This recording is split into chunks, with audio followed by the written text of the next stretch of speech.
monde. Parole aux femmes, briser le silence, c'est le thème de cette soirée. Je vous propose d'accueillir tout de suite Attiya Khan. Come on, Attiya.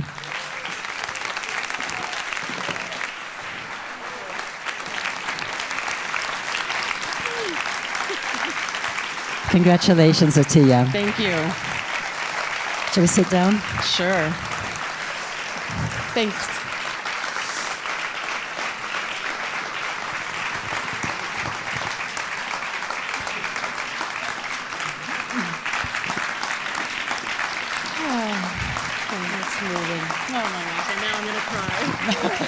It's okay.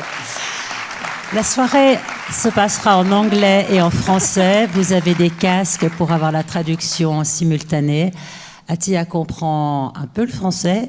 En deuxième partie, vous pourrez lui poser des questions. Attiya, are you okay? I'm okay. Yeah. Okay. Thank you. Attiya arrive de Suède où elle a accompagné ce film pour quelques projections, premières projections en Europe. You're very moved. Does this process of seeing this movie help healing every time, or is it difficult for you to go back to it? It's difficult. The process of making the film was very therapeutic, and but what I didn't think about when I was making the film, because I just wanted to get it done, is I never thought about what it would mean to actually show it to an audience full of people. And it's been a lot harder than I thought. I've been traveling with the film for about almost 10 months now. And every, I sort of, in the film, for me, I get a sense of closure and healing that happens. But when I watch the film over and over and talk about it over and over, which obviously I am excited to do because this is my passion, but it's been very difficult and it's been a roller coaster, and I've gone through a pretty deep depression recently. After the movie? After the movie. During the movie I was okay, and it's been in the last few months that it's been quite difficult for me. But words do heal? They do. They do? They do. They can. We'll try to pronounce them and also greet the words that some people may want to offer you this evening. But I'd like to introduce our other guests. Nos autres invités ce soir sont Colline de Senarclan. Colline, est-ce que tu veux nous rejoindre? Colline, militante féministe, journaliste, elle collabore entre autres à la RTS. Viens t'asseoir, Colline. Tu as un micro? Je vais te passer mon micro, c'est bon? Voilà. J'aimerais également inviter Marai Larazi. Marai, can you come up and join us? Marai est directrice exécutive de IMCAN, une organisation luttant contre les violences faites aux femmes noires également. Elle participe à BMW, donc Black Minority Women. Mariah Larazi, just sit down. Et enfin, Caroline Dehaas, féministe française.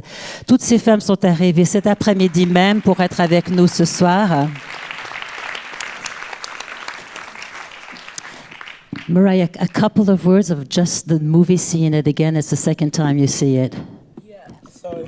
And hold your mic. Right. Yeah. So, just to acknowledge you, Attiya. I think there's something about women being able to choose their own pathways of healing, yeah. And you chose one that you shared with us, and it's so powerful and so amazing. So thank you, first of all. Thank you as a survivor, and thank you as a filmmaker, because that's your work as well, right? And also, as I said to you earlier, the film is important in so many ways. One, because it's your story, but two, because we don't see narratives around women of color experiencing violence from white men. And some of us happen to be in relationships with white people, right? And all the narratives around the violence that we experience really focus on our communities and on the violent men in our communities. And so what you've done is you've given voice to a whole space where there is no kind of acknowledgement. And that's really important. So huge gratitude from us. Thank you. Thank you, Mariah. Colline? C'est un film, je pense, qui dérange autant enfin moi, il m'a ému autant qu'il m'a dérangé, parce que c'est un film qui traite d'un sujet qui est très difficile à traiter et que je pense que tu as traité avec talent et avec beaucoup de finesse. C'est la question des auteurs de violence et de donner la parole en fait aux auteurs de violence, qui est quelque chose de très délicat. Et ce que j'apprécie énormément dans la démarche de ce film, c'est que on parle de choix, on parle de responsabilisation, on parle de responsabilité. Et quand j'ai entendu parler du film, j'avais quelques appréhensions.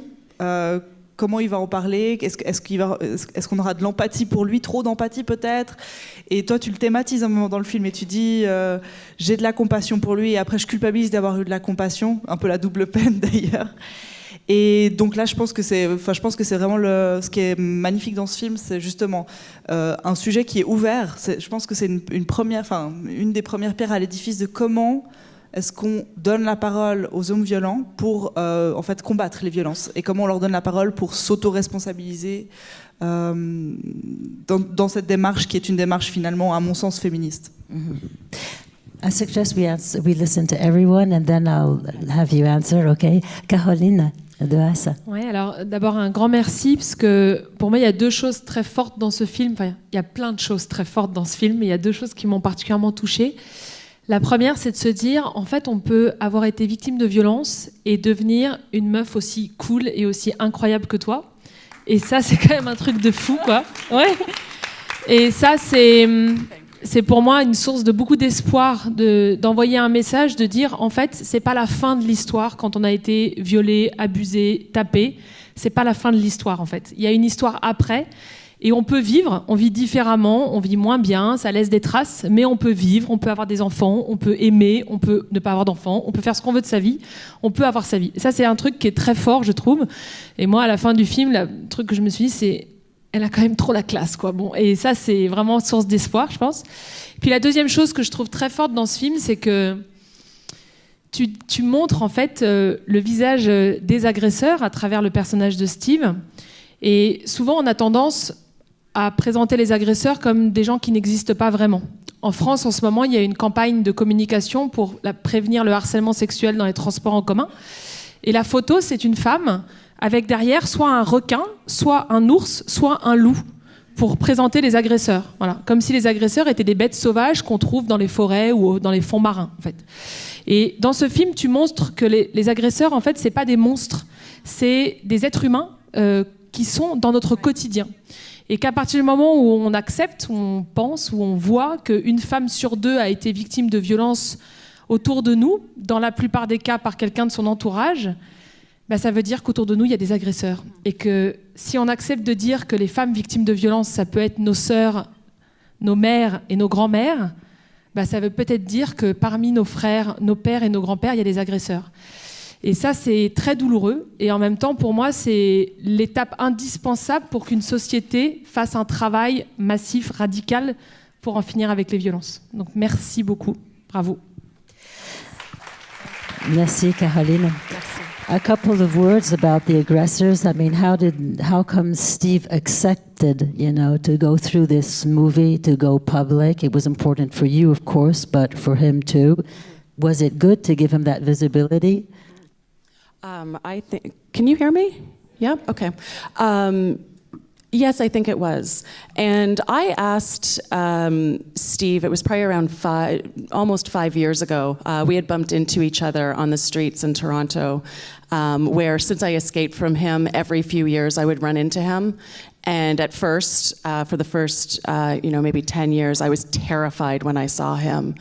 But that slowly, as my life got better, and I, went to university, and I had a stable partner, and I was living in a house that I really liked. Things were stable. Something shifted in me when I had seen him, and I realized that he didn't look like he was doing well.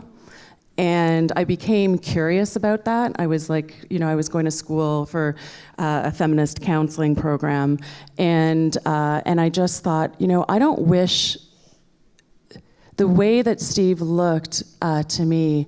He was so affected, and he looked like he was in so much pain that I actually don't wish that on anyone, even the person who hurt me. But I did become curious, and there was a moment where I was like, wow, I wonder if the pain that he put me through and the trauma, I wonder if that's affected him. I wonder if he lives with this every day of his life like I do. And it was about 2 decades, so it was 20 years had gone by, and I bumped into him on the street. I had this idea for a documentary, and I'd been working in the field, and I was angry, and I was disappointed. The calls kept coming, domestic violence, it was not decreasing, and I was like, what is going on? Why can't we stop this? And because I had seen Steve not long before that thought, it made me think of him, and I thought, what is going on with him? What is going on with so many men who are choosing to use violence? And when I had that thought, I actually went online and I thought, well, is there even help available? Right? I know all the help that's available for me and for other survivors. Is there help that exists for people who use violence? So I looked it up, and immediately a few places in Canada popped up, a few organizations, a few programs, and I was shocked. And I actually felt angry because I thought, I've been educated in this field and I've been working in the field, and I never, ever knew what was going on with the people who are harming. And when I saw, so I felt angry, and then I felt hope for the first time. And I was like, oh, wow. I read some of their mandates and the type of work that they were doing, and the big thing is that they work with people who use violence, and that it's possible that through therapy, people who use violence can learn how to be in really healthy, caring relationships. Doesn't happen overnight, but it can happen. And that gave me this incredible sense of hope. And I thought, I'd like to talk to Steve.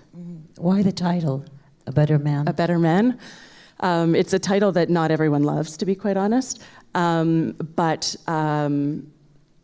it actually came from Steve. So I had met with him after we had shot once, and we met about a month afterwards. We usually would check in and have a tea and just see how we were doing, because the conversations that we had were very intense. And so we met, and we were about to leave, and he said, Tia, I'm so sorry, and I really wish I could have been a better man. And I remember hearing that. And what I like about it is it's not saying a great man. It's not a good man. It's better. And it's something that I feel like we all need to be, all of us, not just Steve and not just people who use violence. What I liked is that, we're all capable of harming each other, and we all, if we're not abusive, we can still be very hurtful to the people that we care for, and we should all be striving to be better people. Yeah. Thank you, Atay.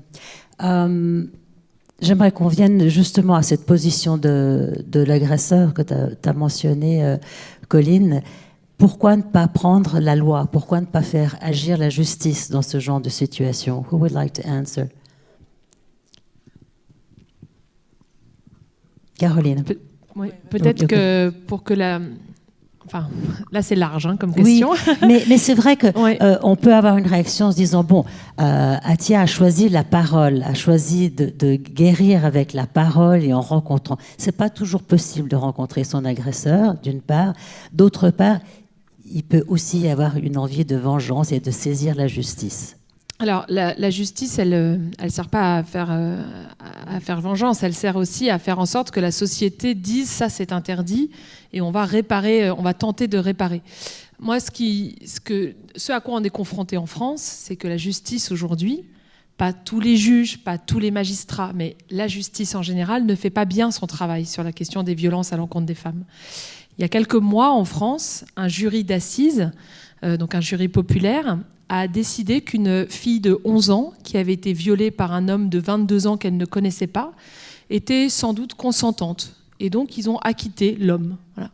11 ans. D'accord ? 11 ans. Il y a quelques années, une amie a été violée par un homme dans la rue. Elle l'a décrit. Il a été compris, le jugement a eu lieu. Simplement, elle avait décrit un grain de beauté du mauvais côté, et donc les juges ont estimé que c'était pas lui. Et donc il a été acquitté. Des histoires comme ça, on en a tous les jours, en France comme j'imagine dans tous les pays du monde. Et donc, tant que la justice ne fera pas correctement son travail, moi, je ne me sens pas de dire aux femmes « allez porter plainte à tous les coups ». Parce que je ne sais pas si c'est toujours la bonne solution. Moi, j'ai porté plainte pour des violences que j'ai subies en ligne, du cyberharcèlement. Ça m'a coûté 3 000 €, ça m'a pris 1 an, ça m'a fait perdre du temps. Et au final, ils n'ont même pas cherché les agresseurs. Et il ne s'est rien passé. Et donc, tant que la justice ne fera pas son travail, on ne pourra pas demander aux femmes de porter la responsabilité, elles, d'aller porter plainte et de faire le boulot à la place de la justice. Je pense que Caroline a très bien répondu et je pense que je tiens tout à fait la même position, une position qu'on nous reproche souvent, de dire vous encouragez pas les femmes à porter plainte, vous devriez encourager les femmes à saisir la justice parce qu'il semble pour tout le monde que c'est la solution idéale. Nous, sur le terrain, on le voit que c'est pas le cas. Et une des choses dont parle le film de très clairement, c'est la résilience. Et cette résilience, elle est possible quand on est à long terme, après des événements traumatiques, dans un environnement bienveillant et sain, compréhensif. Et je pense que passer par la justice, c'est la pire possibilité en termes d'environnement bienveillant. Parce que vous allez avoir affaire aux juges, aux avocats, à la personne. Encore très récemment, on me rapportait qu'une jeune fille qui avait porté plainte contre un agresseur s'était retrouvée face à lui et ses 2 avocats sans avoir la possibilité d'être même entourée. Donc il y a vraiment des énormes défauts qui fait qu'aujourd'hui, effectivement, envoyer les femmes dans ce processus-là, c'est les envoyer dans la cage au lion, quoi. Mariah? I think there is something around the importance of criminal justice processes, but criminal justice processes are not designed around us. Criminal justice processes are by their very nature adversarial. They're not necessarily the things that women choose. And for me, the thing that's always going to be the priority is what makes her feel safe. What's the thing that will have her feel supported? What's the thing that she's saying that she needs? We generally in society think that that's going to be a criminal justice pathway, but does it deliver justice? Whose justice is it delivering? Is it the justice that we think we're talking about when we think, okay, we're going to lock all these violent men up and then we're going to have prisons that are full of all of these violent men and then where they go and learn more misogynistic behavior and you know, like, have we interrupted the violence? So I'm interested in how do we make sure that she's safe, that she's well, that we're sending the messages out that violence is unacceptable, that we're preventing this, but also that we do something other than simply focus on a criminal justice system that is not designed to support survivors. I don't know of a criminal justice system that is working for survivors right now. I really don't. And I would like there to be such a system, but I haven't encountered that. Therefore, the importance of shelters.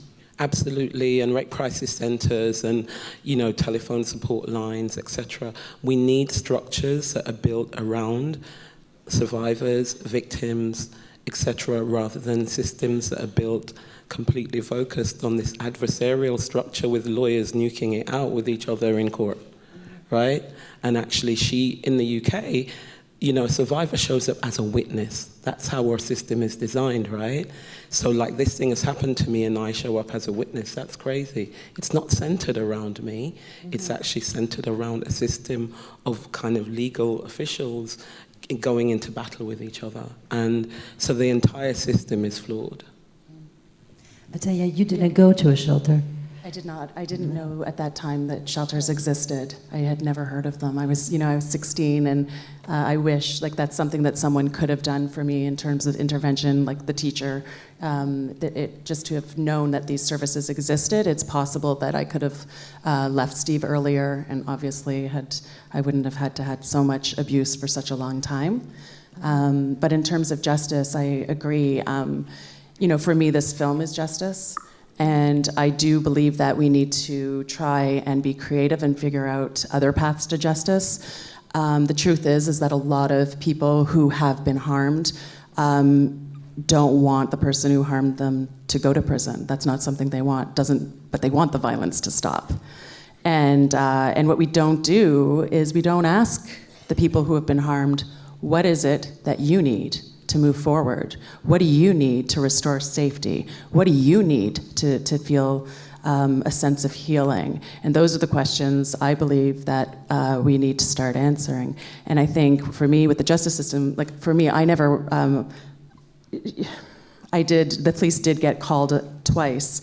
I didn't call the police, and it was at a time I was living in Ontario, a province in Canada, when the police came, and what they'd do is they'd ask me in front of Steve, and both times there was actually friends of mine who were there as well, who called the cops.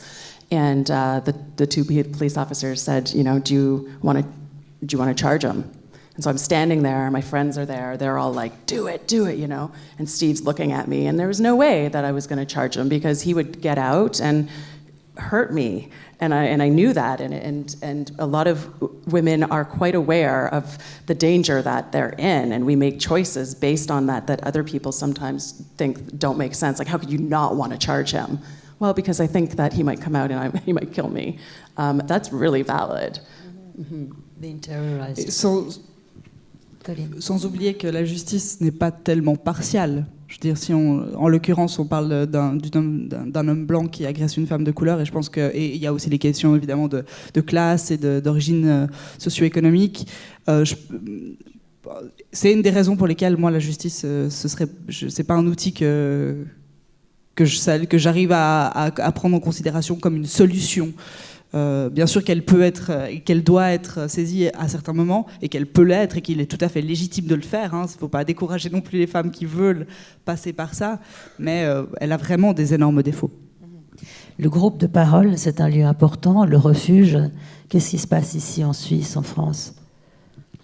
Alors, un des éléments que font les associations qui accueillent les femmes victimes, c'est qu'elles expliquent ce qu'on appelle les mécanismes de l'agresseur, et qu'on retrouve dans le film A Better Man, qui permettent en fait de prendre conscience que c'est pas nous le problème, que c'est pas notre faute, mais qu'on est en fait dans un mécanisme qui est partagé par des millions de femmes à la surface de la planète. Et ce mécanisme, il s'établit en 5 étapes qu'on retrouve dans quasiment toutes les histoires de violence. Le premier, c'est l'isolement. On va couper les liens avec les amis, avec la famille.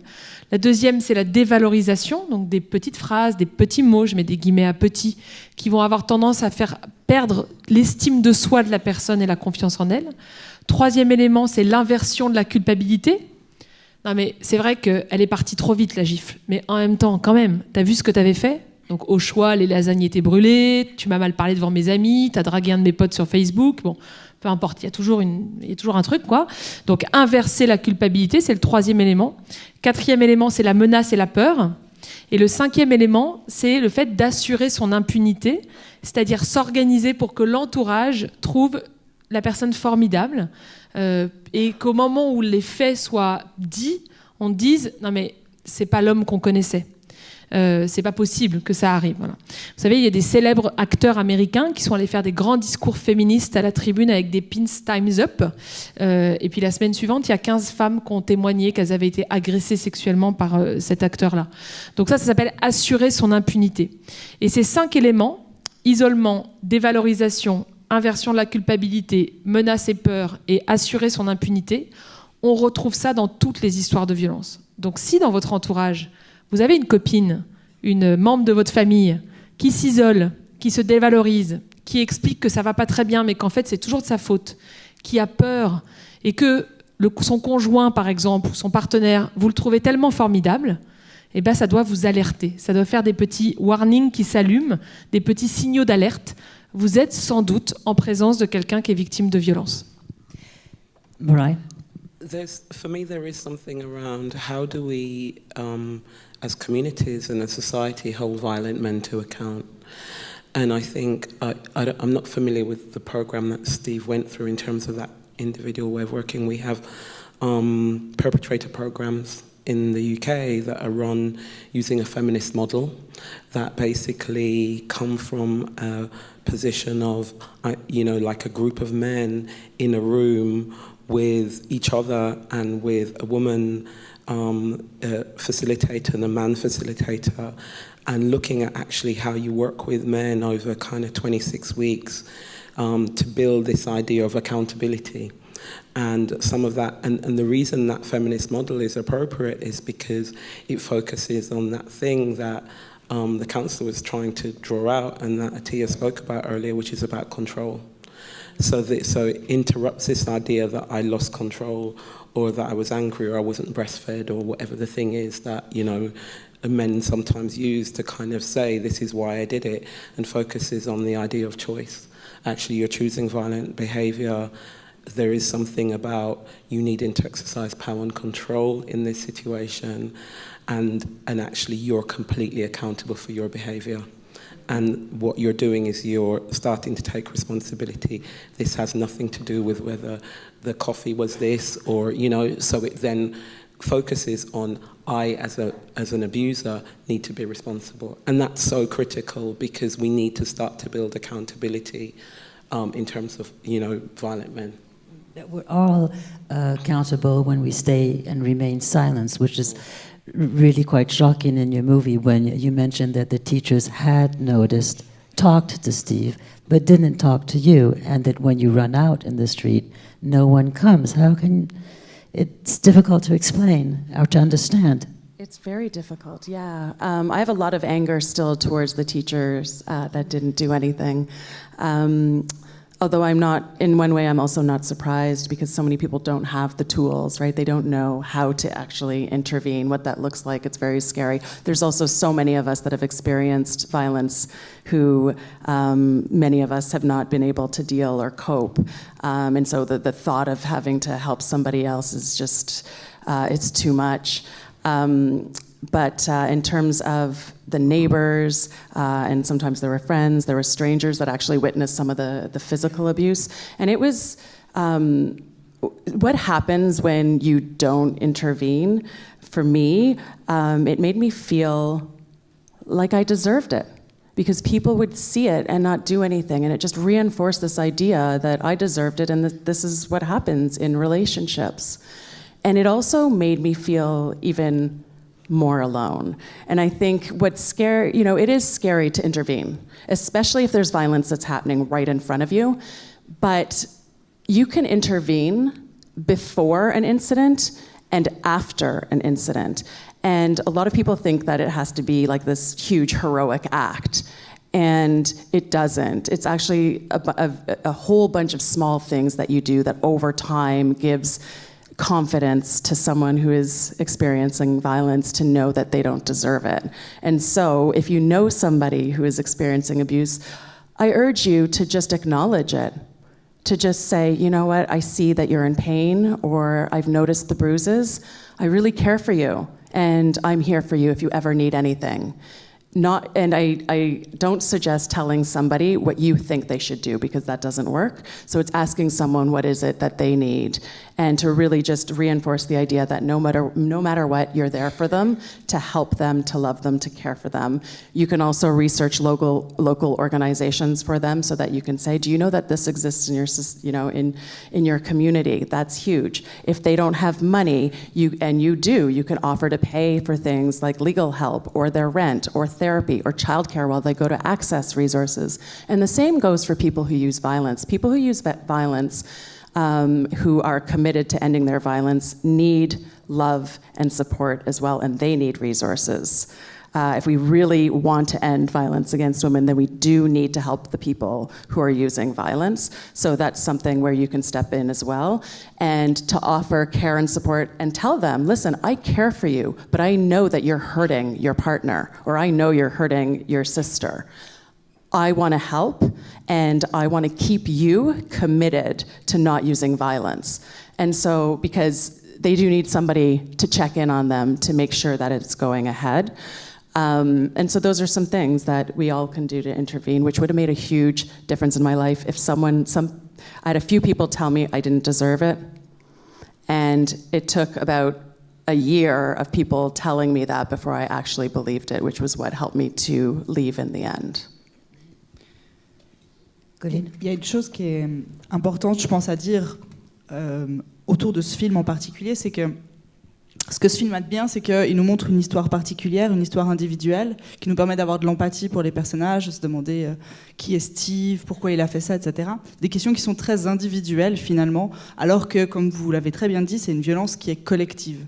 Et ce qui me fait dire ça, c'est votre remarque par rapport aux professeurs qui n'étaient pas outillés pour vous aider. On a une société qui a un souci, une maladie sociale. Quand on dit les hommes qui battent ou les hommes qui violent sont des malades, non, les hommes qui violent et les hommes qui battent ne sont pas des malades. Ils sont pas des ours ni des loups, ils sont des hommes qui ont été éduqués dans une certaine forme de masculinité. Je pense que cette masculinité, on doit effectivement la questionner, non pas pour accuser individuellement les hommes d'être violents, mais pour questionner justement la structure sociale dans laquelle cette violence est mobilisée par ces hommes. Et de la même manière, vu qu'on a une cécité sur ces violences-là, ou qu'on les considère comme tristement normales, en tant que témoin, on ne sait pas non plus comment agir. Donc ça veut dire que c'est un programme énorme, hein, mais je crois qu'on est plusieurs à l'avoir entrepris, de responsabiliser la société dans son ensemble par rapport à ces violences-là et de questionner l'ensemble de la société par rapport à ces violences-là. Et donc aussi de donner les outils à d'autres individus parce qu'on est entre du collectif et de l'individuel tout le temps, quoi. Donner les outils dans les institutions, dans les écoles, dans le système juridique qui doit s'améliorer, puisqu'il est mauvais, on ne va pas juste le mettre de côté, on va essayer de faire qu'il soit mieux, etc. etc. Et notamment dans les institutions qui... Alors je suis très heureuse d'apprendre qu'en Grande-Bretagne, les institutions agissent de manière féministe. Moi, je ne suis pas tout à fait convaincue de la manière dont ça se passe ici. Je pense qu'il y a encore beaucoup de travail à faire pour éviter justement de se retrouver dans une situation où on lisse les violences, où on considère que l'agresseur et l'agressé finalement sont dans une dynamique et que finalement... c'est des problèmes de couple ou des faits divers et que non, il y a un rapport de pouvoir dans lequel il y en a un qui agresse l'autre et que ça doit être très clair. Oui, peut-être parce que c'est intéressant ce décalage entre l'individuel et le collectif, parce que je pense que les deux vont en fait de pair, c'est ce que tu dis, c'est-à-dire que si on veut faire changer la société tout entière, ça changera aussi par des changements individuels. Moi, dans mon travail, je forme des professionnels de santé ou de travail social à détecter les violences, parce qu'on a beaucoup parlé du silence, mais en fait, pour beaucoup de gens, on ne voit pas les violences. C'est-à-dire qu'avant même de les voir et de ne pas savoir quoi faire, on ne détecte pas les violences dans notre entourage. Et moi, j'essaye de travailler avec les professionnels et je leur dis, bon, à votre avis, c'est quoi le meilleur outil à votre disposition pour détecter les violences ? Donc les gens répondent, les yeux, on peut regarder les marques. Je dis, bon, il n'y a pas toujours des marques, donc ce n'est pas le meilleur outil. Les oreilles, on peut écouter. Oui, mais vous avez remarqué que vous avez du mal à entendre quand même. Donc, ce n'est pas forcément votre meilleur outil pour détecter. D'accord ? Une fois que vous avez détecté, les oreilles, c'est utile. Mais avant, comment vous faites ?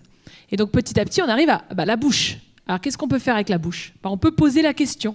On peut poser la question aux femmes de notre entourage. Est-ce que vous êtes victime de violence ? Là, dans la salle, en général, les professionnels regardent leurs pompes, se regardent les uns les autres et font « c'est chaud là quand même de poser la question ». Et donc, je fais un truc. Est-ce que je peux essayer avec la salle ? Faire un jeu ? Oui. Alors, je fais un truc, je les fais se lever. Alors, allez-y, levez-vous. Vous pouvez vous lever, oui ? Allez-y, levez-vous. Alors, répétez après moi. Et salut. Et salut. Est-ce que tu as déjà été victime de violence ? C'est bon, vous pouvez vous rasseoir. Donc, techniquement, ça marche. On est d'accord ? Votre bouche arrive à prononcer ces mots-là. D'accord ? Sinon, il y a des spécialistes de la bouche qui peuvent vous aider. Mais pour l'immense majorité des gens, on arrive à prononcer ces mots-là. En fait, pourquoi on ne le fait pas ? Parce qu'on a peur. On a peur de la réponse, en fait. On a peur qu'elle nous dise oui, et là, on est dans la merde. Parce que c'est horrible, parce que c'est triste, parce que c'est dur, et parce qu'on a déjà tellement de problèmes à gérer nous-mêmes qu'on n'a pas envie de gérer les problèmes des autres. Voilà. Et donc, moi, ce que je fais maintenant, c'est que j'ai ma petite mallette, parce qu'il y a des fois, j'ai pas très envie de poser la question non plus. Moi aussi, j'ai des problèmes. Moi aussi, je suis fatiguée. Bon. Et donc, je la pose quand même, mais j'ai ma petite mallette de réponse prête à l'emploi. Et je donne le numéro de téléphone, donc on pourrait le donner, le numéro de téléphone en Suisse pour les femmes victimes de violences. Je donne les 2 ou 3 phrases que je sais qu'il faut dire à chaque femme qu'on croise qui a été victime. Je te crois, tu n'y es pour rien, c'est lui le coupable, il n'a pas le droit, c'est la loi. Voilà. Vous pouvez noter ces 4 phrases-là et les dire à chaque femme victime de violences que vous croisez. Je te crois, tu n'y es pour rien, Il n'a pas le droit, c'est lui le coupable, c'est la loi. Donc voilà, vous savez poser la question, vous récupérez le numéro de téléphone d'une association locale, vous recopiez ces 4 phrases-là, et vous êtes capable d'arrêter des cycles de violence autour de vous. Et c'est là que je reboucle avec l'individuel. Je suis d'accord sur le fait qu'il faut faire changer la société, de l'éducation, des lois, etc. Mais si chacune et chacun d'entre vous, on devient des agents de la fin des violences dans notre entourage, on est combien dans la salle ? 400 ? 500 ? Vous imaginez 500 personnes qui font arrêter les violences autour d'eux et qui convainquent 500 autres personnes ? Mais dans 2 ou 3 ans, il n'y a plus de violence en Suisse. C'est votre programme, n'est-ce Ça pas? serait quand même super. C'est ton programme, n'est-ce pas? 2-3 ans. C'est ce qu'on essaye de faire avec une association qui s'appelle Le Groupe F, qu'on est en train de lancer, et donc legroupef.fr. Et donc, voilà, on s'est dit, si on recrute en France 100 000 agentes et agents, un peu comme la CIA, mais nous, on est gentils, on tue pas les gens. Et donc, voilà, 100 000 agentes et agents qui font ça, en fait, qui se lèvent, qui posent la question, qui disent les 3 phrases et qui donnent le numéro de téléphone. Si on fait ça tous les jours dans notre entourage, mais en 2 ou 3 ans, il n'y a plus de violence et on peut passer à autre chose, quoi. J'aimerais signaler qu'il y a le groupe AVEC qui est ici, avec nous justement, qui a un stand quelque part au fond de la salle, qui vient soutenir les femmes qui ont été victimes de violences. Donc si vous avez besoin de parler, de vous adresser à quelqu'un, n'hésitez pas à prendre contact avec eux. Mariah, what has the hashtag #MeToo changed? We saw you recently at the Golden Globes with Emma Watson come up, take the mic, speak up. Again, we're in this whole era of speaking up with hope that something will change. So it's a very complicated Yes. thing. I want to go back to something that Atia said, which is the thing about believing women and all those people around who didn't do anything. And I think there's something around which voices we hear, who we see, and whether we believe particular groups of women. And so one of the things that I know sometimes, you know, there's an organisation at home that sometimes does theatre workshops where they focus on if a woman has been drinking, so if a woman appears to be drunk and in the street and she's been assaulted, will we intervene?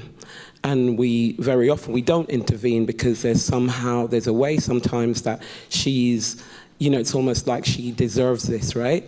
Or if it happens to be a woman of colour, then we also don't intervene. So there's something around sometimes the value that we place on some lives versus the value that we place on other lives in terms of how we intervene. And I need to say that because I can't ignore the fact that actually there are probably some people that turned away from you because of who you are and who Steve was and who Steve is. And I think that that's really important, and that connects to the hashtag #MeToo. So Tarana Burke is a black woman, she's a woman of colour. She started the Me Too work in New York 10 years ago. And what's happened is a group of women in Hollywood then started saying Me Too. And what we've seen is this amazing amplification, which says a couple of things about our society. One is that we're really messed up and we need it to be celebrities that speak out before we can actually hear, right? That's a problem.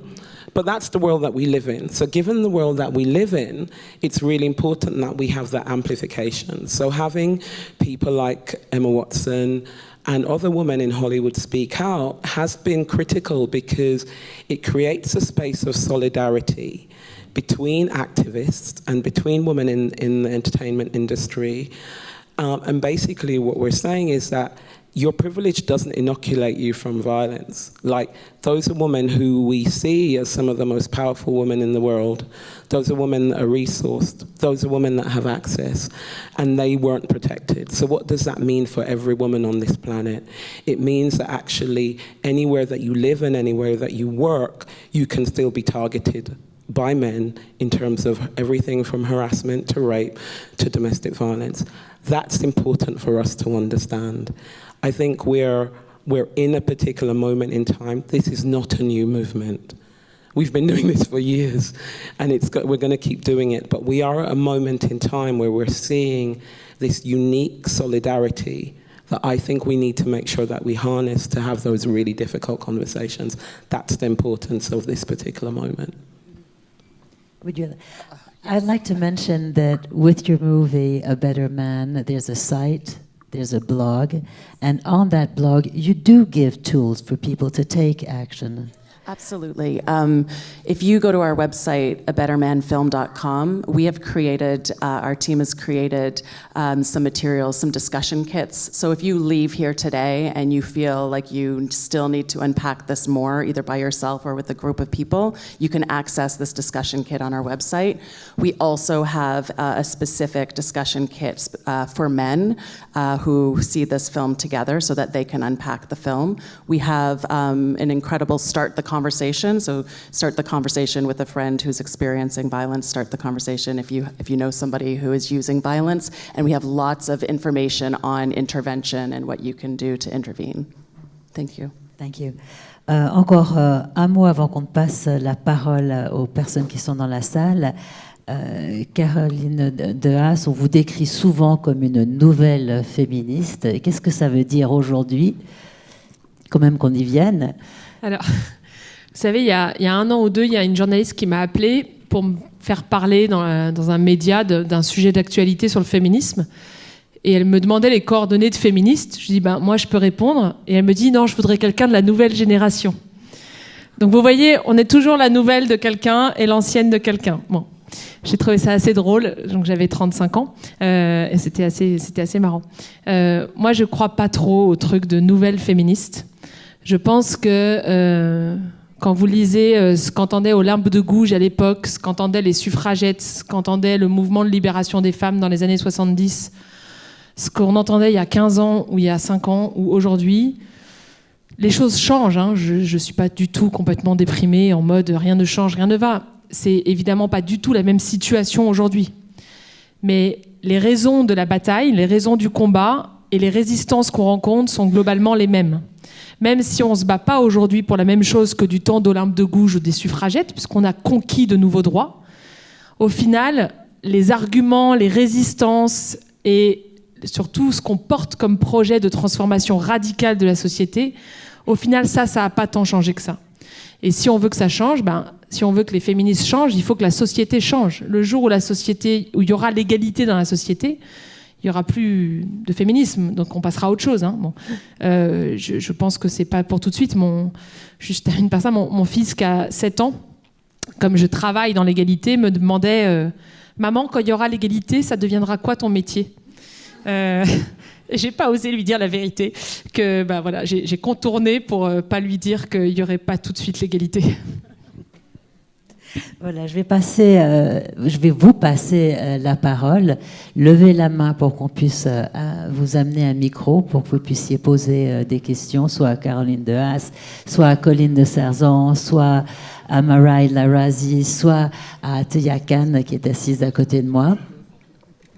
Voilà, je vois des mains qui se lèvent, juste là, dans la rangée du milieu.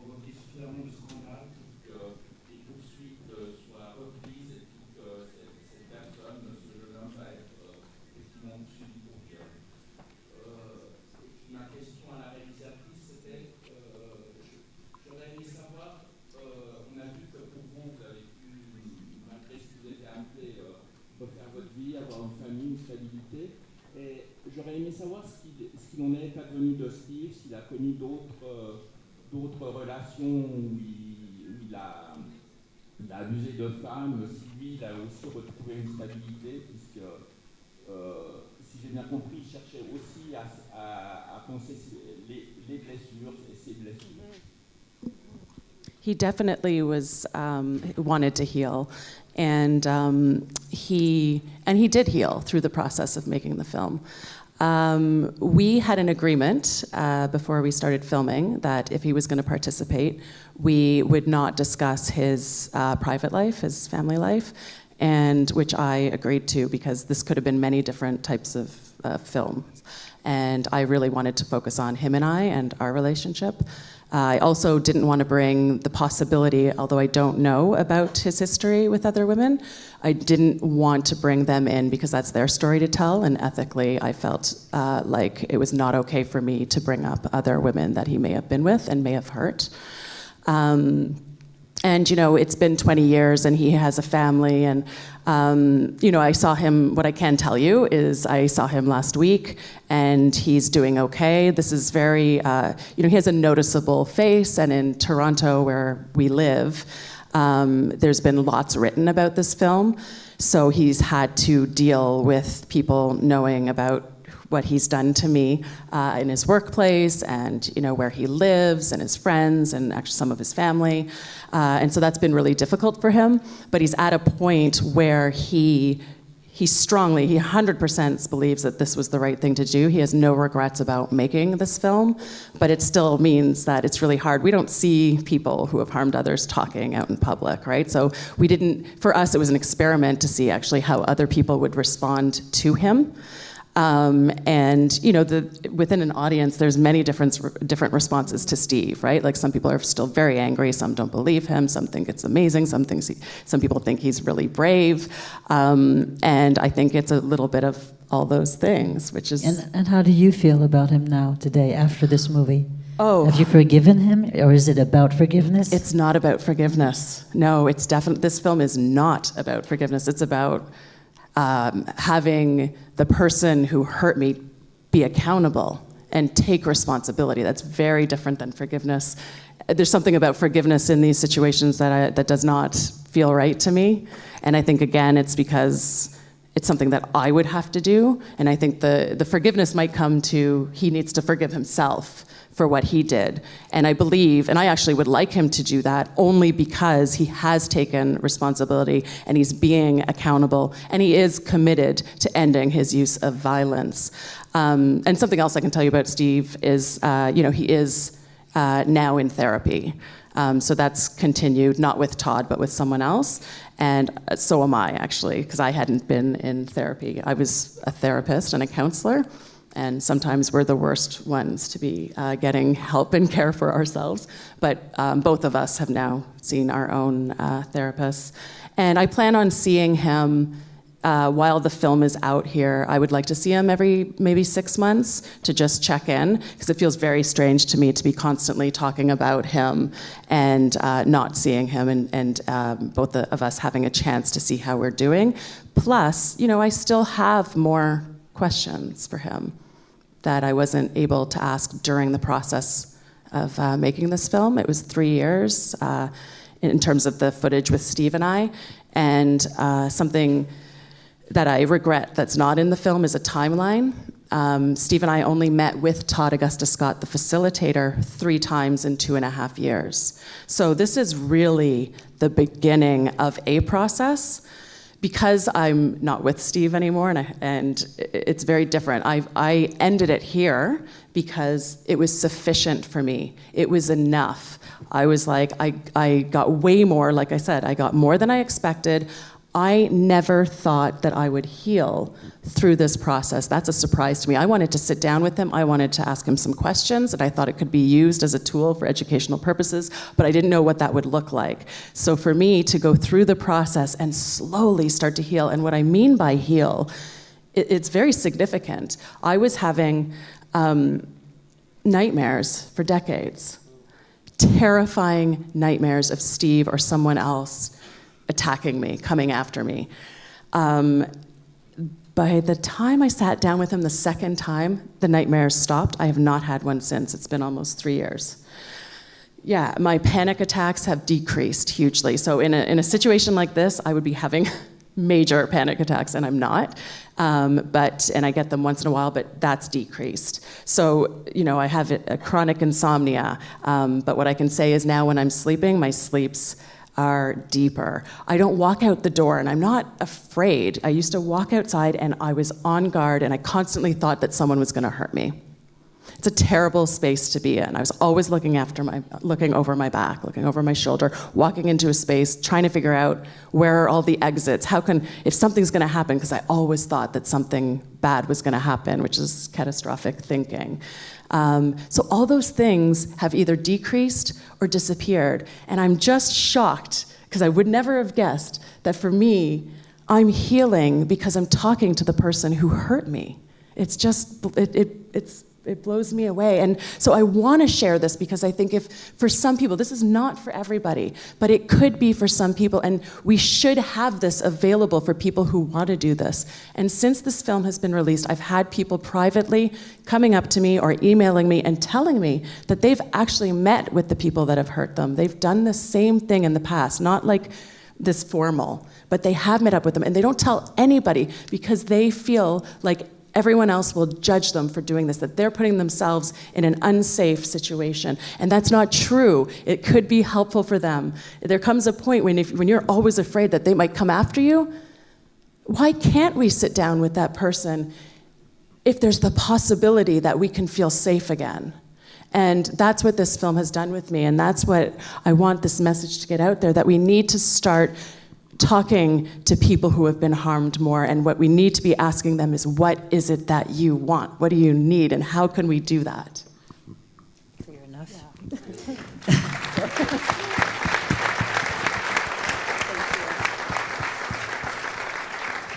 Est-ce qu'il y a d'autres questions? D'autres personnes qui aimeraient intervenir? Un micro là devant et ensuite là.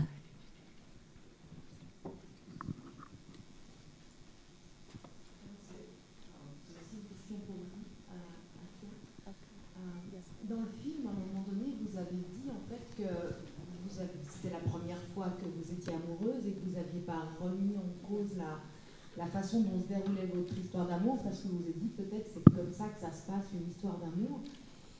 Et du coup, je me suis demandé, vous n'aviez pas d'autres références d'histoire d'amour, par exemple, entre vos parents?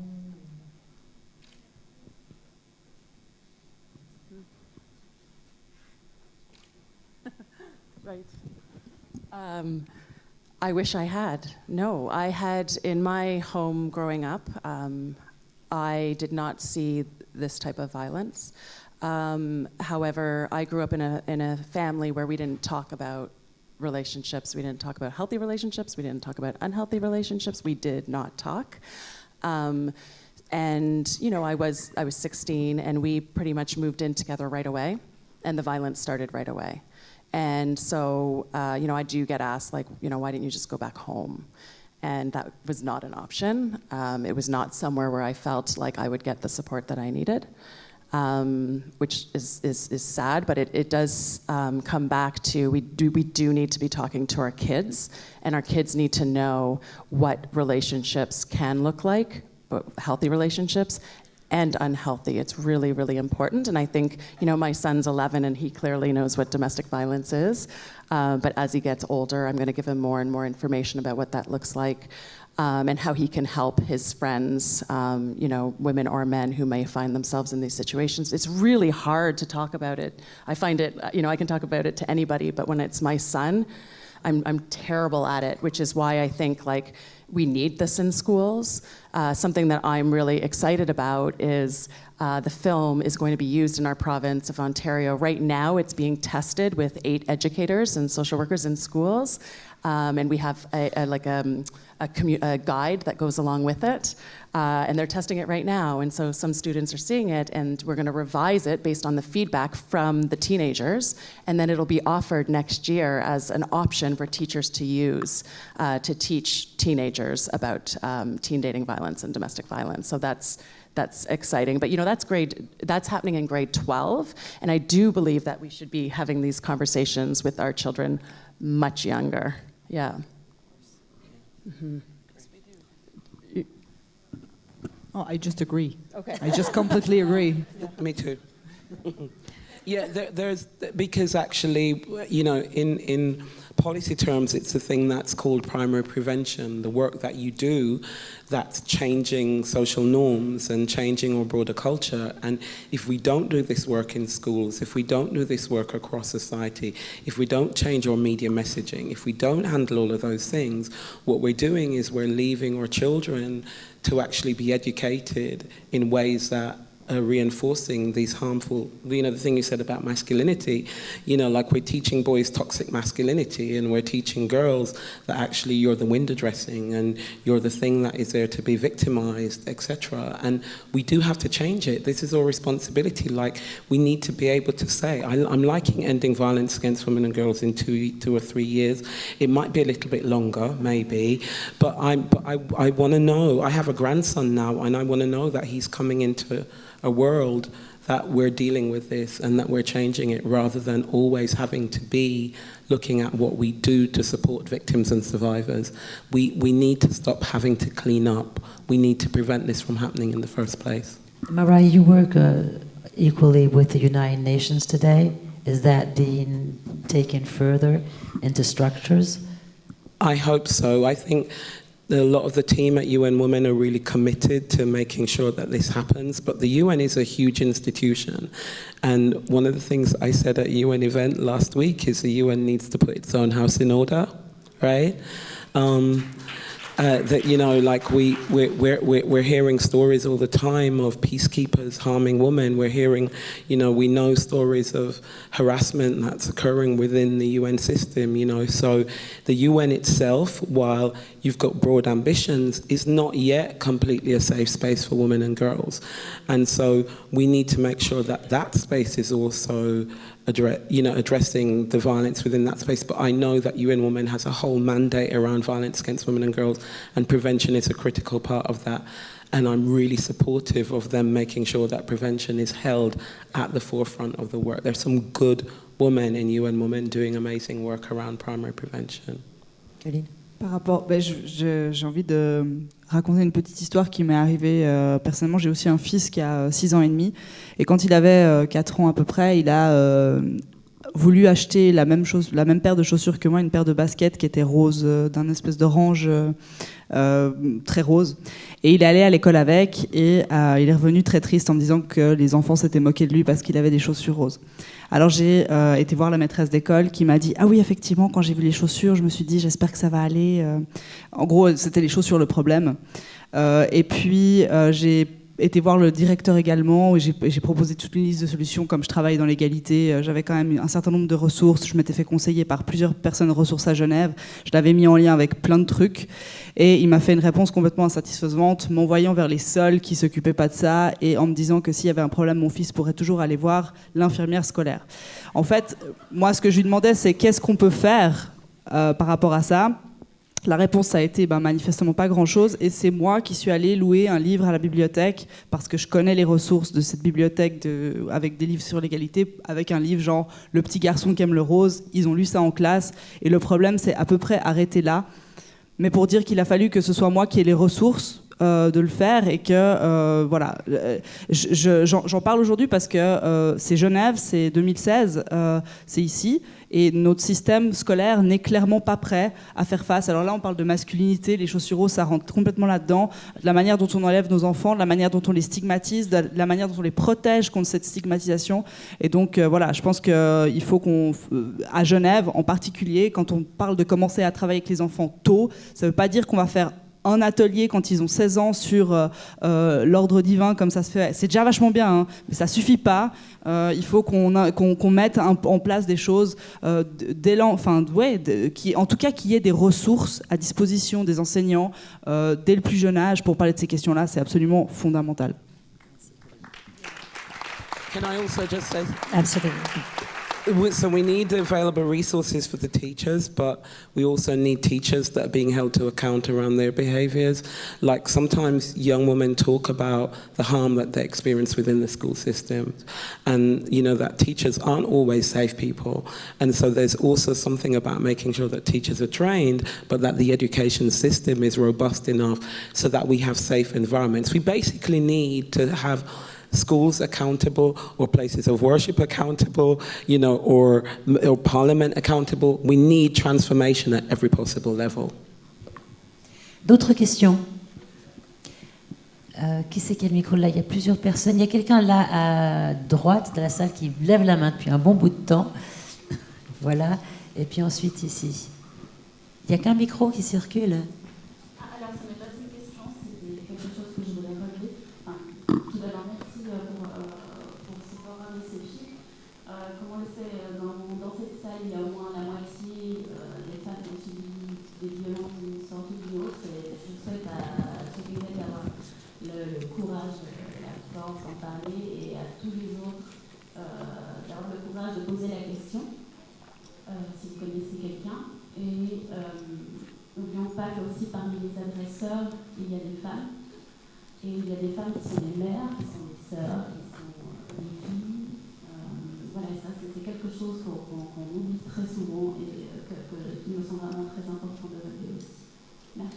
À relever également que les violences peuvent être physiques, verbales ou racistes, comprises dans toutes ces violences qu'on essaie d'évoquer maintenant. Donc il y a plusieurs mains qui se lèvent. Alors est-ce que il y a là au milieu de la salle, il y a des gens qui essayent d'avoir un micro depuis un moment. Et puis ensuite ici. Voilà, vous êtes plusieurs, donc passez-vous le micro après. First of all,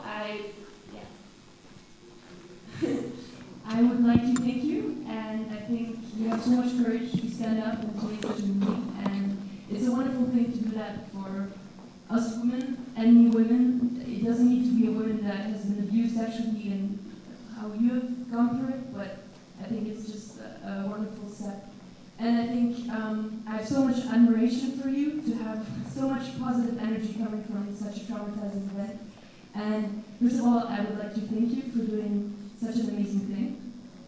Then I would just like to talk about a few topics that have marked me in the movie. First of all, the fact that the teachers didn't help you, which I find just scandalous. The fact that for so long you felt like you didn't have a voice, that you had to fight for your right to be seen as a victim or as a survivor. And it just shows the gap between men and women in our society and the constant inequalities that we as young women face. And it doesn't have to be that we are sexually harassed or violated or anything, but it's really the fact that we as women always have to fight for our right to stand up. We have to say no. I mean, so many times we are asked 10 times the same question. Yeah, don't you want to have something with me? Don't you want to have sex with me? And you have to say 10 times, as if one time it's not enough. And I think that that's just something really important to take out from that movie, is that even though it happens on a different scale, this affects most women, and that's an important thing also for men to finally acknowledge that, you know, we always have to fight for that, and it's just difficult for people who aren't women to actually understand that. So, well, thank you so much for making it such a beautiful movie and to fight for women's rights. So, yeah. Thank you very much for your comments. And I think something I take from that is it's true. It's like we are the survivors or victims, and then we're the ones who work in the field when we're trying to prevent violence. And the questions are always asked to us, and we're asked why we stayed or why we didn't fight back, and why can't you remember what happened when you were being raped? You don't know the color of the comforter. You know, we're asked all these really harmful questions, and yet all the weight has been on us. And that's really another reason why I was like, it's time that we hear from the people who are using violence. We need to figure out what's going on with them. I didn't do anything. I am not to blame. And I don't believe that people actually believe that yet. And there's a lot of victim blaming, and victim blaming happens from people, like, it's shocking sometimes who I hear it come from. So this is something, it's so ingrained, I think, in our society to question women, to not believe them. And that definitely needs to change. And so we do need more men talking about this. This is like huge. And today I'm so happy to see so many men here. I've had many audiences that have been mostly women. And on social media, on our film page, it's mostly women. And yet what the film was about is about being accountable and taking responsibility. So it's just like we have a long way to go. However, we do have a lot, I've had a lot of men approaching me just who are really nervous. They're just unsure of how to proceed, which I think is interesting. But in a way, I'm like, just jump in, just start, just let you guys, and start together, get together, and figure it out. There's lots been written. We've been writing about this for decades, for hundreds of years maybe, right? So it's there. Go do the work, and support us and prevent it. You can prevent it from happening. Et juste peut-être rajouter quelque chose à ça par rapport aux hommes qui sont dans la salle. J'ai tendance à dire, je suis une femme, mais à part ça, je suis blanche, je suis issue d'un milieu privilégié, je suis hétérosexuelle, j'ai tout un tas de privilèges qui font que, de la même manière que tu dis, les hommes doivent speak out pour d'autres, des personnes moins privilégiées, je pense que on doit tous le faire et on doit pas. Moi, je me considère aussi par rapport à la responsabilité. On a aussi une responsabilité en tant que privilégié de se bouger, de parler, de dénoncer, de supporter, d'être aux côtés des personnes qui se battent. Et je pense, pour dire que c'est pas il n'y a pas que les hommes et les femmes. Les femmes aussi ont des responsabilités, et les femmes blanches en particulier vis-à-vis des femmes qui ne sont pas blanches et qui subissent d'autres formes d'oppression que nous ne subissons pas. On doit écouter et on peut faire ça aussi. Il n'y a pas que les hommes qui doivent le faire. Si je peux me permettre une remarque, alors c'était en anglais, je suis pas sûre d'avoir tout compris, mais j'ai eu le sentiment que vous disiez il n'y a pas forcément besoin d'avoir été victime de harcèlement ou de violence pour se coltiner le fait d'être une femme au quotidien. Et ce que je trouve intéressant, c'est que dans l'exemple que vous avez pris, de dire on est obligé de dire 10 fois non quand on nous propose d'avoir une relation sexuelle, en France, ça s'appelle du harcèlement sexuel. Et donc c'est intéressant parce que vous dites qu'il n'y a pas besoin d'avoir été victime pour avoir vécu ça. Et l'exemple que vous prenez, c'est en fait une violence sexuelle. En France, c'est puni de 2 ans de prison. Et donc ça, je trouve ça intéressant parce que j'ai le sentiment qu'on a tendance parfois à minimiser nous-mêmes, à ne pas mettre les mots sur les choses. En France, quelqu'un qui vous tient à propos à connotation sexuelle et qui le refait alors que vous n'avez pas dit « Wouh, super, allons-y !» Bon, et ben en fait, ça s'appelle du harcèlement sexuel. Parce qu'en fait, du premier coup, en un quart de seconde, quand vous faites une proposition sexuelle à quelqu'un et que la personne n'a pas envie de coucher avec vous, vous vous en rendez compte tout de suite. Vous voyez tout de suite s'il n'y a pas moyen. En fait, nous, on appelle ça un vent, un râteau, je ne sais pas comment vous dites à Genève. Pareil, un vent, un râteau, c'est pas très agréable. Mais on s'en rend compte tout de suite quand il n'y a pas moyen. Et c'est pour ça que le harcèlement sexuel, ça commence à la 2e fois, parce qu'on peut se tromper. D'accord ? Je peux essayer de draguer ma voisine, puis me rendre compte qu'il n'y a pas moyen. Si demain, on refait un panel et que je reviens à la charge, j'ai très bien compris qu'il n'y avait pas moyen. Et en fait, mon objectif, c'est de la mettre mal à l'aise. Et donc, ça s'appelle du harcèlement sexuel. Et puis après, il y a un deuxième élément que je trouve très intéressant dans ce que vous dites, c'est que, et ça, on a du mal, je trouve, encore à l'exprimer, c'est ce qu'on appelle le continuum des violences. Moi, je suis persuadée que s'il n'y avait plus de remarques sexistes dans notre pays, il n'y aurait pas d'injures sexistes.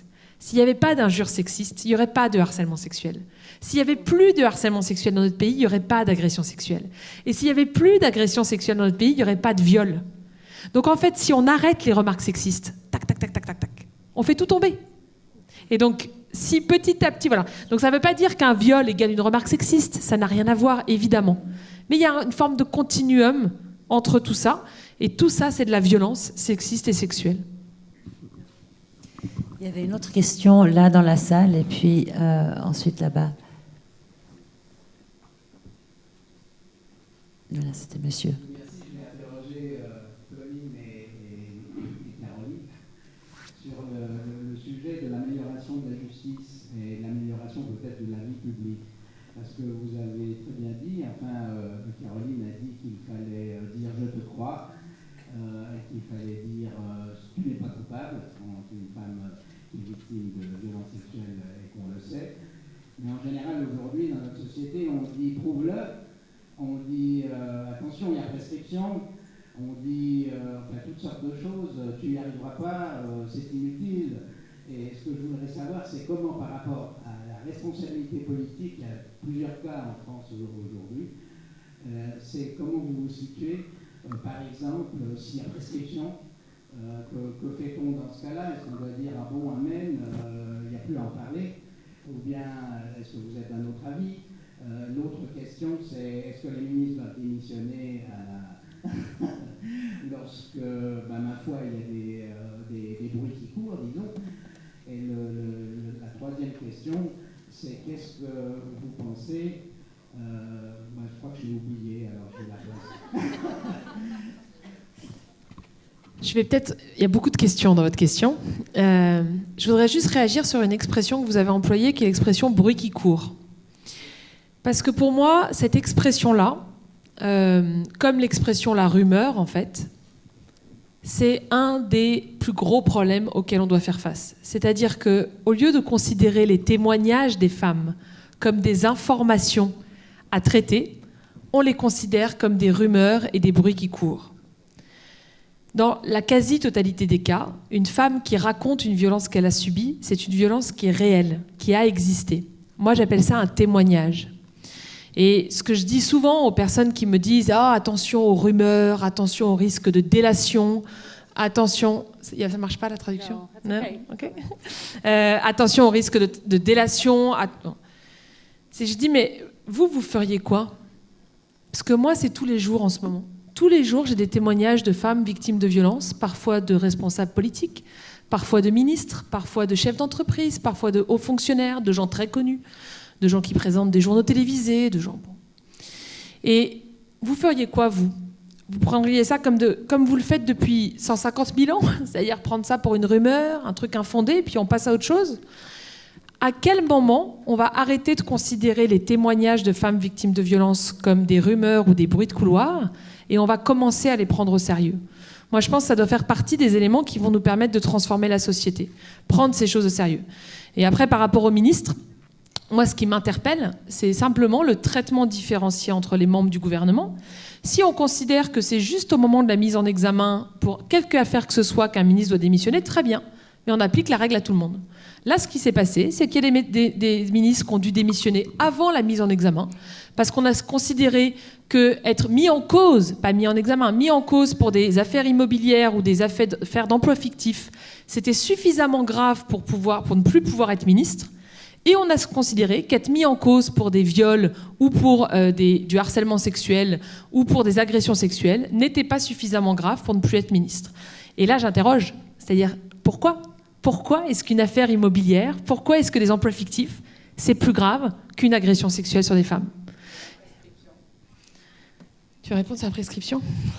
Parce que moi, je ne suis pas d'accord avec les mouvements féministes là-dessus, donc je passe à mon tour. Alors, j'avoue que je réfléchis pas beaucoup. De toute façon, moi, je suis assez persuadée que la justice, c'est le bras armé du patriarcat. Voilà, je le dis comme ça, de manière un peu argument féministe, ça me dérange pas, je l'assume. Mais un des trucs, une des raisons pour laquelle je suis pas convaincue par la justice, c'est parce que la justice a pour but d'établir la culpabilité de l'agresseur. Or, ce que nous, on veut en tant que féministes, en premier lieu, c'est la reconnaissance du statut de victime.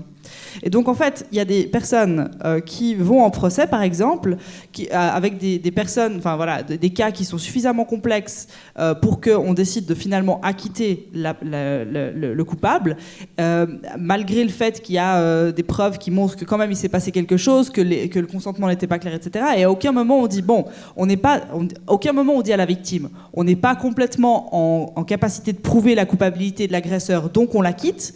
Mais toi, tu as à l'évidence subi une violence sexuelle. Ça, c'est pas le boulot de la justice. Et c'est pour ça que pour moi, la justice, finalement, elle est pas très utile. Alors, si vous me demandez personnellement, je suis pour qui est l'imprescriptibilité des violences sexuelles. Voilà, ça c'est dit. Mais je considère pour l'instant que c'est pas à travers ce processus-là. En tout cas, quand on parle de résilience, vraiment, je pense pas que le processus juridique soit un processus qui va aider grand-chose. Et surtout, je suis très en colère super contre le fait que ces derniers temps on ait dit oui mais enfin s'il y a des harcèlements, s'il y a des cas de harcèlement, MeToo, etc., elles ont qu'à aller vers la justice, alors que la justice dysfonctionne de cette manière-là. En fait, finalement, c'est toujours une façon de nous renvoyer vers une solution foireuse pour qu'on la coince, quoi. Et ça, c'est une réalité. Caroline de Haas le disait très bien. En fait, en disant mais il va y avoir des délations, on se préoccupe plus des potentielles délations qu'il y aurait que des cas avérés de violences sexuelles qui sévissent depuis des centaines de milliers d'années. Et du coup, ça veut dire qu'en gros, on fait plus attention aux potentielles victimes de délations masculines qu'à la femme sur 2 qui se fait agresser sexuellement. Une question ici, voilà. Devant, premier rang, sur la droite. Thank you so much for your film. I lived in Toronto for many years and I'm Italian Canadian, so it's very good to see your film here in Geneva. Thank you. I am so interested to hear you talk about how this film is going to make its way into schools and into curriculum. Mm-hmm. I can see so much potential for that, especially the senior high school level age group you're talking about, and the ways in which students like yourself who are, for reasons that have to do with gender and race and class and so on, invisible in the struggles they're going through in schools. But I want to go back to your film for just one brief moment and say that there's also a scene in the film that I'm struggling to think through in relation to that idea of taking the film forward into discussion with young people. And it's the scene where you go to Sterling Road and to the apartment and you say you want to go back under conditions of safety and revisit that site. And then you start to feel sick. And you have a physical reaction to the situation. And that to me, that spoke very powerfully to me of the unsafety of the situation on some level. Or at least the idea that it's a situation like that could be potentially re-traumatizing or even physically dangerous. Although it happened in your film under structured conditions, and you've been clear about that. Yes. But I'm struggling with this idea that we've been talking about the film as a healing journey and so on, that because of sexism and structures of power, even within our healing journeys, there's the potential for more harm. Absolutely. And so I wonder how to get at that nuance in the ways in which the healing journey is talked about and understood, especially with young people. Yes. I can imagine one reading would be, let's all go talk to our exes. And so... Yes, no, definitely not. No. More is needed. Yeah, and in our discussion guides, we definitely go through that, and that will, when we are, when this is presented to high school students, it's actually not just like, here's the film, and that's it. It's actually, there's like a week-long curriculum that goes with it, and there's about 3 days of work before they even see the film, and then the film's seen, and then there's 2 days afterwards to kind of unpack it all. But in terms of me, when I almost threw up in front of the house, that was a definite strong reaction. It happened quickly. And as soon as it was, the one thing is like during that whole time, it wasn't that I didn't feel safe. It was it was just so emotionally beyond what I've ever felt. Like I describe it like if you're watching a cartoon character and they just explode. Like that's what it felt like was going to happen to me. And I think it was everything. It was having the crew there. It was just being back on that street. I had gone back to those homes before by myself and had similar reactions. So I think a lot of it had to do of just going back to those places. However, I really wanted to go with Steve. And I wanted to go with Steve because I was in a place of power and healing. And I wanted to, and this is in the film a little bit, but I really I knew that there'd be power in replacing the memories of violence with him being beside me and me being safe. And I did feel safe. And you can get triggered by anything, as we know, right? So and it's so different for so many people. And in that case, I actually did feel totally in control. It was just, it's almost like intellectually, I was like up here in terms of how I was dealing with Steve, but my body was still down here and it had to like catch up. And that's how I see that. So I actually, even when it was happening, it didn't feel traumatic to me, which might be hard to understand. It felt like a release in a good way. Yeah, but definitely I see what and I tried in the film to make it as clear as possible that this is my journey, this is my story, I chose to do it, I invited him into this conversation, and that other people, I'm not saying to everyone that they should do this. I was really hoping to make that clear, but we do reinforce that when we're working with teenagers. Yeah, and thank you. Thanks for your concern, it's very valid. Une dernière question. Quelqu'un à droite, tout au fond. Je ne sais pas où est le micro. Là. Merci beaucoup pour cette soirée, c'est très intéressant. Bravo pour votre courage. J'aimerais juste rebondir justement sur la jeune fille qui dit on se fait harceler. Alors en Suisse, effectivement, c'est encore pas pris pour du harcèlement. Pour moi, c'est aussi du harcèlement. Et je trouve que qu'est-ce qui est fait? Enfin, il faut plus pousser dans les écoles déjà pour passer le message et pour faire prendre conscience aussi aux garçons, aux hommes, que c'est effectivement quelque chose qui n'est pas normal. Mais je pense qu'il y a beaucoup de choses à faire aussi au niveau des jeunes. C'est de dire, oui, mais nous, on n'est pas d'accord et tu ne te rends pas compte, tu me harcèles quand tu fais ça, au lieu de dire, bon, bah, c'est pas grave, il va arrêter. Donc il y a ce point-là. Et sinon, je vais voir, j'ai trouvé très beau dans le film, j'ai vu beaucoup d'empathie, j'ai ressenti beaucoup d'empathie dans l'échange entre vous deux, en fait. Et je pense qu'il y a beaucoup de choses par rapport à l'école, voilà, parce que vous commencez à comprendre son fonctionnement, et lui, il essaie de comprendre, et il vit, enfin, je l'ai ressenti comme ça, il vit aussi de souffrance. Right. Voilà. Et ça, c'est... je pense à l'école, qu'est-ce qui se fait aussi, qu'est-ce que vous voulez dire par rapport à cette empathie que j'ai cru percevoir en tout cas. Et dans les écoles, à mon avis, il manque effectivement, déjà très très petit, les enfants ils sont empathiques peut-être au début, et après ça se perd complètement, et je pense qu'il y a beaucoup de choses à faire au niveau de l'empathie. Si l'autre comprend l'autre, il y a moyen de soit se soigner, soit de justement avoir un autre comportement et avoir une conscience par rapport à l'environnement. Voilà.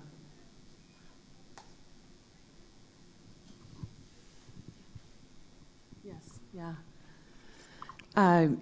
Yes, and I mean, that was something that I really wanted to portray in the film. I wanted it to be a very respectful conversation. And some people have told me that they think that I'm too respectful and that I should be a little more harsh. And I actually firmly disagree with that. I think what I wanted to show and what I wanted to experience with Steve is a way of communicating that we had never communicated in the past. I wanted to treat him with respect. I wanted him to respect me for the first time, you know. And so I didn't want to go down to a level and treat him in a disrespectful way, because I didn't want to resort to what he had done to me. And I do think the more honest we were, the more vulnerable. We were both incredibly vulnerable. And when you become vulnerable, that's when you find the truths. You know, that's when the truths of your stories come out. And I think something in terms of masculinity and toxic masculinity and what goes along with that is this whole idea of asking for help. When I have so many women friends who go to therapy, and I have so many friends that are men that don't, and it's this whole idea of asking for help, and that's seen as vulnerable. And I think we really need to change that view on therapy. And that's also going to take a long time. So I think that what we can do to support other people, again, is talk about therapy openly and how it's affecting us. For some of us, it doesn't help everyone, but for many of us, it does. And I think that's something that we need to raise more awareness. Yeah. All right. And so just a couple of things. I think for each woman, it's going to be the thing that works for her. For some women, they might have needed to shout at him, and they might have needed to express rage in a particular way. And I think there's also space for that, because there is something around also, you know, the thing that you said about demonstrating the respect. some women are not going to want to be at that place of actually, I'm going to be respectful to the person that harmed me. For some women, it might be actually what I want to do is really scream at you. And I think when we hear women react that way, it's really important for us to not silence them. Because actually, women resist and heal in a whole range of ways. And this is the way that you chose, and I support that. And if a woman is having a shouting match, and that's the thing that happens for her, then I'm also going to support her in that, because it's actually about her autonomy, her healing, her resistance, and we need to be able to hold on to that, so that this isn't a single narrative. There is no journey of a single perpetrator and a single survivor. It really, although we have commonalities, i.e. power, control, masculinity, inequality, each person's experience is quite specific, and it's really important that we honor that. I want to say something around the thing around harassment. I really wanted to pick up on, it was your, and there's a way that we're still framing things as women having to be in the position of saying no. And I want us to rethink what is happening there. There's always this idea, and this is a very heteronormative model, by the way, so just to say that.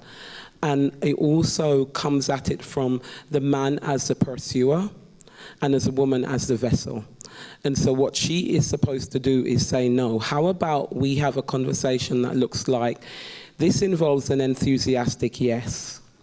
So what is happening is this is not you putting me under pressure and me having to say no, but we are negotiating what is going to happen between us. Because especially, like, I'm British, right? So we are really very, very polite, we think at least. And what happens is you say to somebody, like, no is not actually a routine part of the way that we communicate, like seriously. So so there's all of this pressure for this woman to be in this situation where she's having to go, no. How about we teach our sons not to rape? How about we teach our sons not to sexually harass? How about we have a conversation that looks like, this is actually much more about, is she engaging with you and is she saying that she's interested, rather than she's sitting there waiting on you to make a move on her that she then has to say no or yes. No, let's just reframe it. Let's reshape this entire thing. Can we not have men that feel it's their job to pursue women? And can we not have a situation where women have to defend our bodies against men? It's upside down. It really is quite crazy. This is crazy. If this was any other context, we'd be saying this is insane, and we accept this as the norm. Thank you, Mara.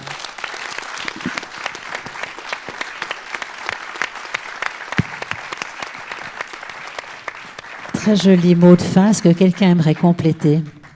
Caroline. Peut-être, ce qu'on a quand même pas mal parlé des politiques publiques, il y a eu plusieurs interpellations sur qu'est-ce qu'on pourrait faire. On a beaucoup parlé de l'école. C'est pas le seul levier. Et moi, je trouve intéressant de s'inspirer d'autres politiques publiques qui ont marché. Et en France, on en a une qui a bien marché, c'est celle sur la sécurité routière. Alors, c'est pas gagné, il y a encore trop de morts sur les routes, mais on est quand même passé en 20 ans en France, ou 30 ans, de 16 000 morts par an sur les routes à moins de 4 000. Donc en termes de réussite de politique publique, c'est quand même pas mal. Bon. Il y a 20 ou 30 ans, vous étiez dans un repas de famille, votre oncle ou votre tante se levait complètement bourré et prenait son trousseau de clés. Qu'est-ce qui se passait il y a 20 ou 30 ans? Rien. Voire on lui disait, allez, un dernier pour la route. Moi j'ai entendu ça dans mon enfance, un dernier pour la route. Truc de dingue quand même. Bon. Donc aujourd'hui, je ne dis pas que le problème est réglé, mais globalement, plus souvent qu'avant, on va faire rasseoir la personne, reprendre son trousseau de clés, commander un taxi ou attendre que la personne dessoule. Et en fait, comment on a fait changer à ce point-là les mentalités et les comportements? Vous pouvez prendre pareil sur le préservatif, sur la cigarette. Aujourd'hui, en France, par exemple, vous allumez une cigarette dans un restaurant, les gens ils vous regardent et font « Mais what ? T'es saut 20e siècle, mec, quoi. Genre, monde moderne, on fume plus dans les espaces fermés, en fait. Bon. Donc, vous voyez, nos comportements ont radicalement changé. Et la bonne nouvelle, c'est qu'on sait comment faire. Il y a 5 mesures qu'il faut prendre. La première, c'est qu'on en fasse une priorité politique. Le président de la République vienne à la télévision 2 fois par an, 3 fois par an pour dire « Maintenant, ça suffit, on ne peut plus violer, on ne peut plus taper, c'est terminé dans notre pays, ça va s'arrêter ». La deuxième chose, c'est les sanctions. et faire appliquer les sanctions. Il ne suffit pas que la loi soit bien écrite. En France, on a plutôt une loi protectrice du point de vue des violences, mais elle n'est pas appliquée. Donc il faut faire appliquer les sanctions de manière exemplaire, montrer l'exemple. Troisième chose, il faut former les professionnels pour justement appliquer les sanctions et en recruter de nouveaux. C'est ce qu'on a fait sur la sécurité routière. On a formé les policiers et les gendarmes et on en a recruté de nouveaux pour faire appliquer les lois. Si on formait tous les médecins, tous les magistrats, tous les travailleurs sociaux, toutes les travailleuses sociales à en finir avec les violences, moi je pense qu'en 3 ans, on peut largement atteindre la réussite de la sécurité routière. La quatrième chose, c'est que sur la sécurité routière, tous les enfants de France, de Navarre, tous ont été formés de manière obligatoire dans les écoles à apprendre le code de la route. C'est-à-dire que moi, en 5e, évidemment, il n'était pas question que je conduise, mais je connaissais le code de la route. C'est obligatoire. Tout le monde a eu cette expérience sociale en même temps. Et ça crée quelque chose dans la société. Il faut créer un brevet de la non-violence obligatoire pour tous les enfants. Et la 5e chose, c'est la campagne de communication. En France, on a mis 12 millions d'euros par an de communication pour accompagner ce changement de mentalité sur la sécurité routière. Ça fait 10 ans qu'on met environ 500 000 euros par an sur les violences. Donc, voilà. Donc si on fait ces 5 choses-là de même ampleur sur les violences dans tous les pays du monde, peut-être pas 3 ans, d'accord. Mais en 10 ans, on divise par 4 le nombre de viols dans le monde. Moi, je signe. Alors, ça sera toujours trop. Mais franchement, je signe quand même en bas du papier, quoi.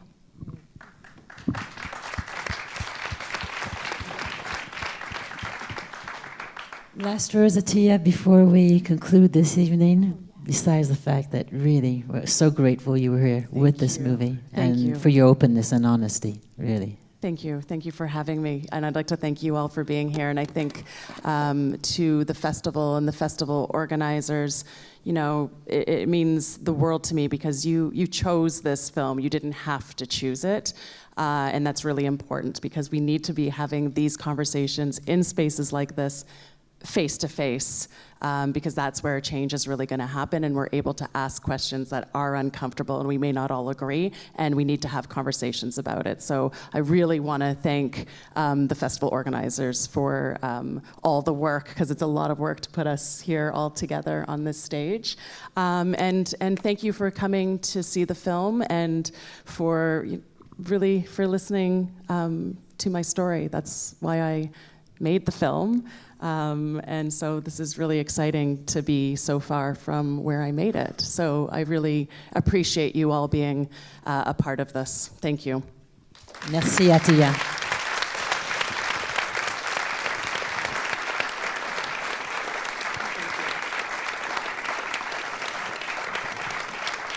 Merci à vous tous, merci d'avoir été là, merci au FIFDH d'avoir organisé cette soirée. Merci également aux 2 traductrices qui n'ont pas arrêté tout au cours de la soirée de passer de l'anglais au français et vice-versa. Merci à toutes. Au revoir.